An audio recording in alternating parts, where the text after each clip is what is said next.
நம்ம மத்தவங்க கிட்ட தனிமை பிடிக்குமா, பிடிக்காதா அப்படின்னு கேட்கும்போது, பெரும்பாலானவங்க தனிமை பிடிக்க தான் செய்யுது அப்படின்னு தான் சொல்றாங்க. அதுக்கு காரணம், யாரையுமே அவங்க பிடிக்காம வெறுத்து போய் அப்படி சொல்றது கிடையாது. பிடிச்சவங்க செஞ்ச துரோகத்தினால அவங்க ஒதுக்கப்பட்டு நிக்கிறாங்க.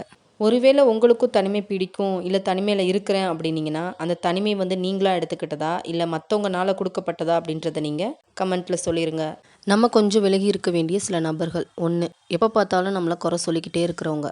2, ஒண்ணுமே இல்லாத ஒரு சின்ன விஷயத்த பெரிய விஷயமாக்கி அங்க பிரச்சனைய ஏற்படுத்தக்கூடியவங்க. 3, நம்மள வேணான்னு சொல்லி ஒதுக்கி வைக்கிறவங்க. 4, எதுக்கு எடுத்தாலும் எதிர்மறையான பேச்சு இல்ல சிந்தனை உள்ளவங்க.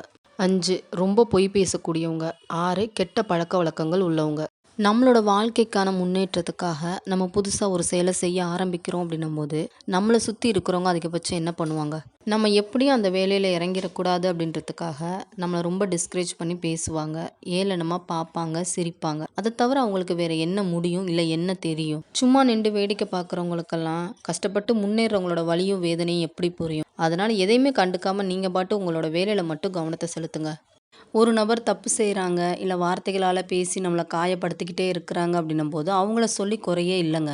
ஏன்னா அவங்க என்ன செஞ்சாலும் அவங்கள மன்னிக்கிறதுக்கு நம்ம இருக்கிறோம், எப்படியும் நம்ம மன்னிச்சிருவோம் அப்படின்ற தைரியத்தில் தான் அவங்க அந்த தப்பை திருப்பி திருப்பி செஞ்சுக்கிட்டே இருக்காங்க.